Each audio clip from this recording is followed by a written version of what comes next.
Leitura diária da Bíblia. Hoje, dia 5 de dezembro de 2024, iremos ler a carta de Paulo aos Gálatas. Prefácio e saudação. Capítulo 1. Paulo, apóstolo, não da parte de pessoas, nem por meio de homem algum, mas por Jesus Cristo e por Deus Pai, que o ressuscitou dos mortos, e todos os irmãos que estão comigo às igrejas da Galácia. Que a graça e a paz estejam com vocês da parte de Deus, nosso Pai, e do Senhor Jesus Cristo, o qual entregou a si mesmo pelos nossos pecados, para nos livrar deste mundo perverso, segundo a vontade de nosso Deus e Pai, a quem seja a glória para todo sempre. Amém. Não há outro evangelho. Estou muito surpreso em ver que vocês estão passando tão depressa daquele que o chamou na graça de Cristo para o outro evangelho, o qual, na verdade, não é outro. Porém, há alguns que estão perturbando vocês e querem perverter o evangelho de Cristo. Mas ainda que nós, ou mesmo um anjo vindo do céu, pregue a vocês um evangelho diferente daquele que temos pregado, que esse seja anátema. Como já dissemos, e agora repito, se alguém está pregando a vocês um evangelho diferente daquele que já receberam, que seja anátema. Por acaso eu procuro agora o favor das pessoas ou o favor de Deus? Ou procuro agradar pessoas? Se ainda estivesse procurando agradar pessoas, eu não seria servo de Cristo. Como Paulo se tornou apóstolo? Mas informo a vocês, irmãos, que o evangelho por mim anunciado não é mensagem humana, porque eu não recebi de ser humano algum, nem me foi ensinado, mas eu recebi mediante revelação de Jesus Cristo. Porque vocês ouviram qual foi, no passado, o meu modo de agir no judaísmo, como de forma violenta eu perseguia a igreja de Deus e procurava destruí-la. E na minha nação, quanto ao judaísmo, levava vantagem sobre muitos da minha idade, sendo extremamente zeloso das tradições dos meus pais. Mas, quando Deus, que me separou antes de eu nascer e me chamou pela sua graça, achou por bem revelar seu Filho em mim, para que eu o pregasse entre os gentios, não fui imediatamente consultar outras pessoas, nem fui a Jerusalém para me encontrar com os que já eram apóstolos antes de mim, mas fui para as regiões da Arábia e voltei outra vez para Damasco. Passados 3 anos, fui a Jerusalém para me encontrar com Cefas, e fiquei 15 dias com ele. E não vi outro dos apóstolos, a não ser Tiago, o irmão do Senhor. Ora, a respeito do que estou escrevendo a vocês, afirmo diante de Deus que não estou mentindo. Depois fui para as regiões da Síria e da Sicília, e eu não era conhecido pessoalmente pelas igrejas da Judéia, que estão em Cristo. Ouviam somente dizer, aquele que antes nos perseguia, agora prega a fé que no passado procurava destruir, e glorificavam a Deus a meu respeito. O apostolado aos judeus e aos gentios, capítulo 2. 14 anos depois, fui outra vez a Jerusalém com Barnabé, levando também Tito. Fui em obediência a uma revelação, e lhes apresentei o evangelho que prego entre os gentios, mas fiz isso em particular aos que pareciam de maior influência, para não correr ou ter corrido em vão. Mas nem mesmo Tito, que estava comigo, sendo grego, foi obrigado a submeter-se à circuncisão. E isto surgiu por causa dos falsos irmãos que se haviam infiltrado para espreitar a liberdade que temos em Cristo Jesus e nos reduzir à escravidão. A esses não nos submetemos por um instante sequer, para que a verdade do Evangelho permanecesse entre vocês. E quanto àqueles que pareciam ser alguma coisa, o que eles foram no passado não me interessa. Deus não aceita a aparência do homem. Esses, digo, que pareciam ser de maior influência, nada me acrescentaram. Pelo contrário, quando viram que me havia sido confiado o evangelho da incircuncisão, assim como Pedro foi confiado o evangelho da circuncisão, pois aquele que operou eficazmente em Pedro para o apostolado da circuncisão, também operou eficazmente em mim para com os gentios. E quando reconheceram a graça que me foi dada, Tiago, Cefas e João, que eram reputados colunas, estenderam a mim e a Barnabé a mão direita da comunhão, a fim de que nós fôssemos para os gentios e eles fossem para a circuncisão. Somente recomendaram que nos lembrássemos dos pobres, o que também me esforcei por fazer. Paulo repreende Pedro. Quando, porém, Cefas veio a Antioquia, resisti-lhe face a face, porque havia se tornado repreensível. De fato, antes de chegarem alguns da parte de Tiago, ele comia com os gentios. Quando, porém, chegaram, começou a afastar-se e, por fim, separou-se temendo os da circuncisão. E também os demais judeus se fizeram hipócritas juntamente com ele, a ponto de o próprio Barnabé ter se deixado levar pela hipocrisia deles. Quando, porém, vi que não procediam corretamente segundo a verdade do Evangelho, eu disse a Cefas, na presença de todos: se você que é judeu vive como gentil e não como judeu, por que quer obrigar os gentios a viverem como judeus?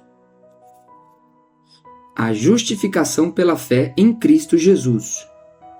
Nós, judeus por natureza e não pecadores dentre os gentios, sabendo contudo que o homem não é justificado por obras da lei, e sim mediante a fé em Jesus Cristo, também temos crido em Jesus Cristo, para que fôssemos justificados pela fé em Cristo e não por obras da lei.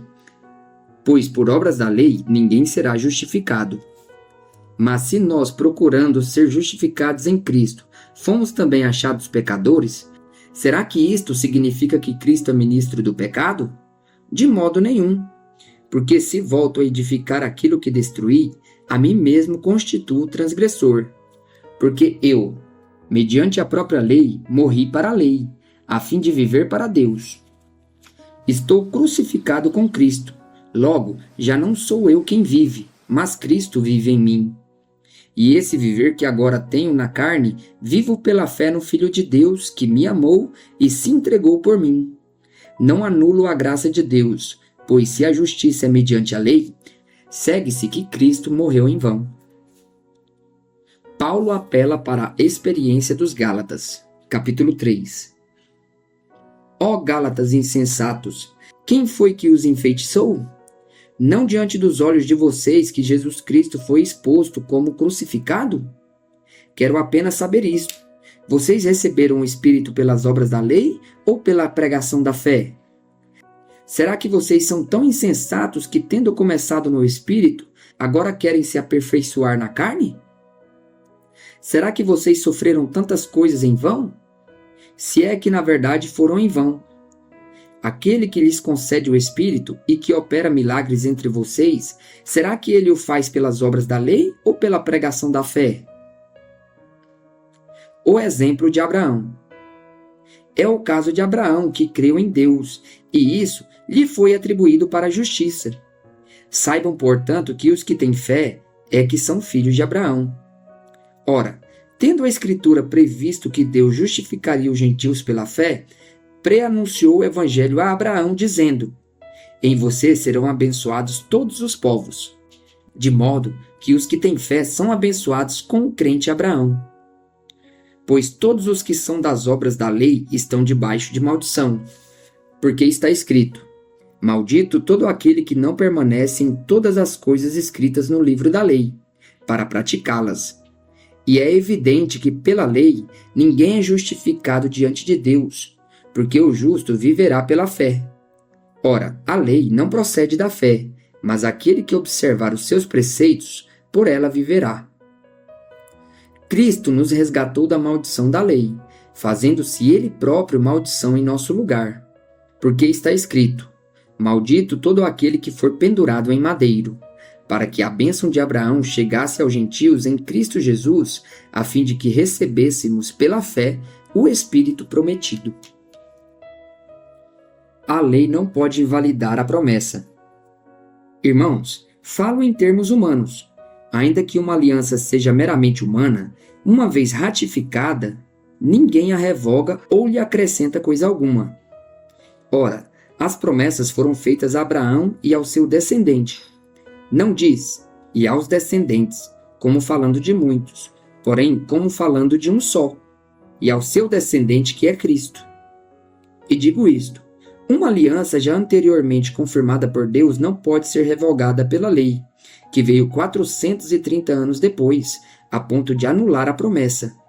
Porque se a herança provém da lei, já não decorre de promessa, mas foi pela promessa que Deus a concedeu gratuitamente a Abraão. Logo, para que é a lei? Ela foi acrescentada por causa das transgressões, até que viesse o descendente a que se fez a promessa. E foi promulgada por meio de anjos, pela mão de um mediador. Ora, o mediador não é de um só, mas Deus é um só. Seria então a lei contrária às promessas de Deus? De modo nenhum. Porque se fosse promulgada uma lei que pudesse dar vida, então a justiça seria de fato procedente da lei. Mas a Escritura encerrou tudo sob o pecado, porque mediante a fé em Cristo Jesus, a promessa fosse concedida aos que creem. A tutela da lei para nos conduzir a Cristo.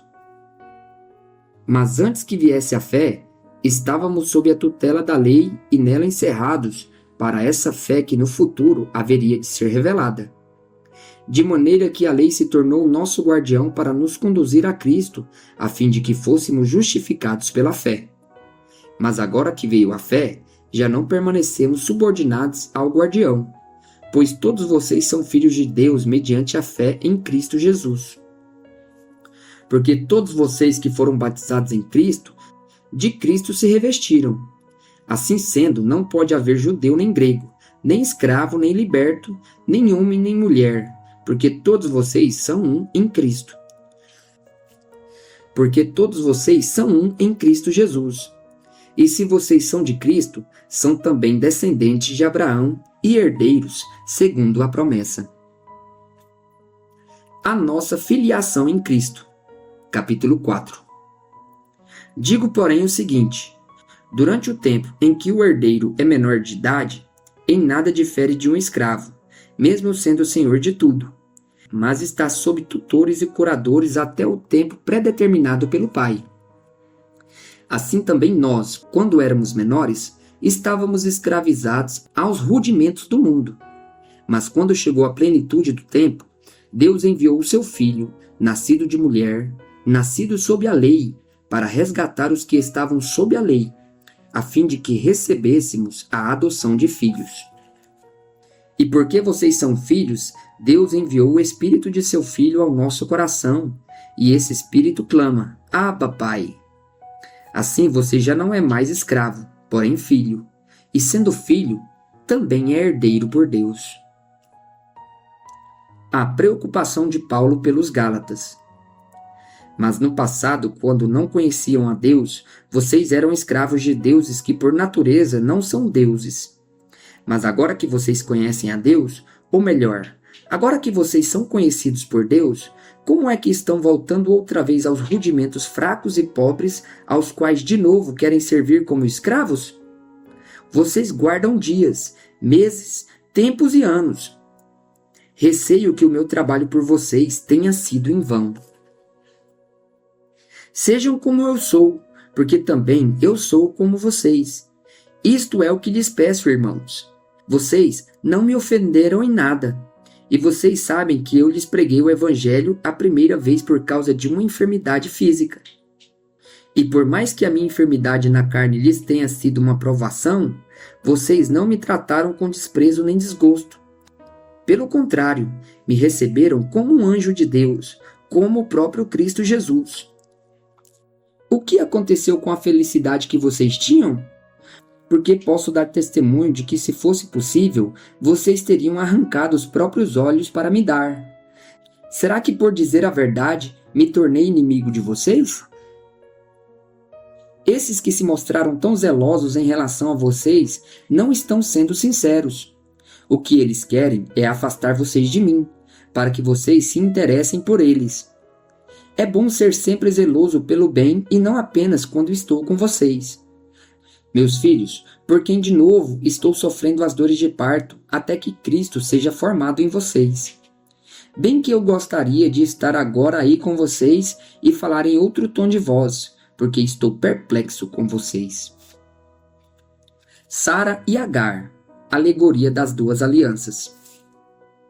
Digam-me vocês, os que querem estar sobre a lei. Será que vocês não ouvem o que diz a lei? Não. Será que vocês não ouvem o que a lei diz?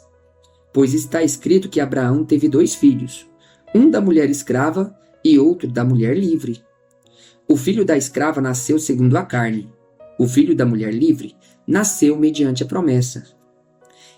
Estas coisas são alegóricas, porque essas mulheres são 2 alianças. Uma se refere ao Monte Sinai, que gera para a escravidão. Esta é Agar. Ora, Agar é o Monte Sinai, na Arábia, e corresponde à Jerusalém atual, que está em escravidão com seus filhos. Mas a Jerusalém lá de cima é livre, e ela é a nossa mãe, porque está escrito: Alegre-se, ó estéril, você que não dá à luz.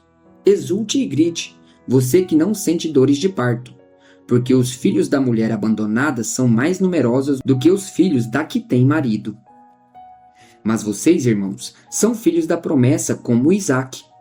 Como, porém, no passado, aquele que nasceu segundo a carne perseguia o que nasceu segundo o Espírito, assim também acontece agora. Mas o que diz a Escritura? Ela diz: mande embora a escrava e seu filho, porque de modo nenhum o filho da escrava será herdeiro com o filho da mulher livre. Portanto, irmãos, somos filhos não da escrava, mas da livre.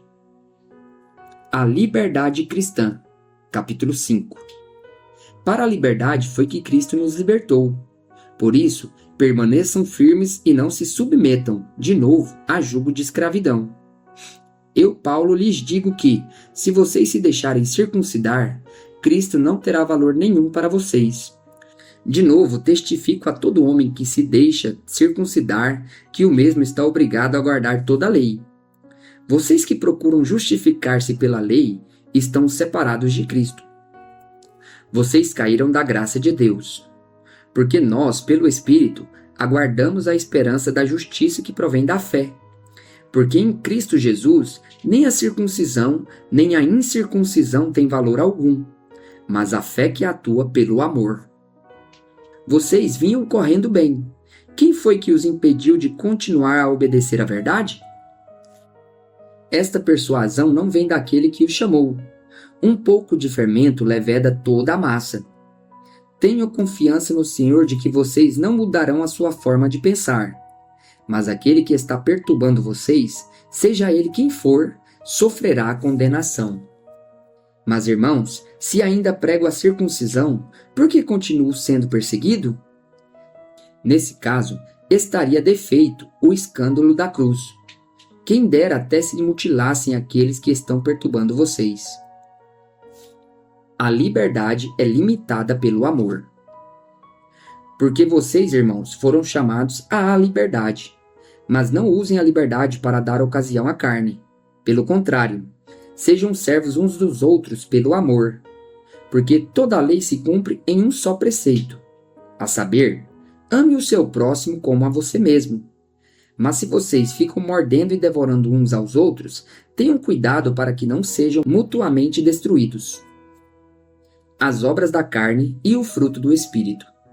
Digo, porém, o seguinte: vivam no Espírito e vocês jamais satisfarão os desejos da carne. Porque a carne luta contra o Espírito e o Espírito luta contra a carne. Porque são opostos entre si, para que vocês não façam o que querem. Mas se são guiados pelo Espírito, vocês não estão debaixo da lei. Ora, as obras da carne são conhecidas e são imoralidade sexual, impureza, libertinagem, idolatria, feitiçaria, inimizades, rixas, ciúmes, iras, discórdias, divisões, facções, invejas, bebedeiras, orgias e coisas semelhantes a estas. Declaro a vocês, como antes já os preveni, que os que praticam tais coisas não herdarão o reino de Deus. Mas o fruto do Espírito é amor, alegria, paz, longanimidade, benignidade, bondade, fidelidade, mansidão, domínio próprio. Contra estas coisas não há lei. E os que são de Cristo Jesus crucificaram a carne com as suas paixões e os seus desejos. Se vivemos no Espírito, andemos também no Espírito. Não nos deixemos possuir de vanglória, provocando uns aos outros, tendo inveja uns dos outros. O auxílio mútuo e a responsabilidade pessoal. Capítulo 6. Irmãos, se alguém for surpreendido em alguma falta, vocês que são espirituais, restaurem essa pessoa com um espírito de brandura. E que cada um tenha cuidado para que não seja também tentado.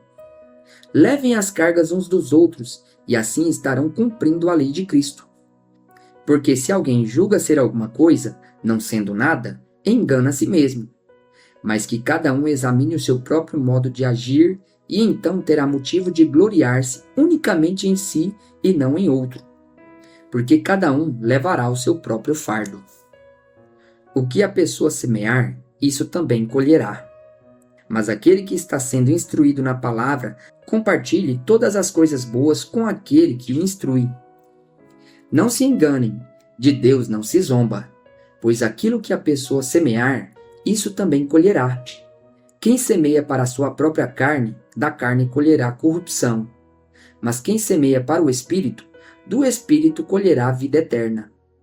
E não nos cansemos de fazer o bem, porque no tempo certo faremos a colheita, se não desanimarmos. Por isso, enquanto tivermos oportunidade, façamos o bem a todos, mas principalmente aos da família da fé. Conselhos finais e saudações.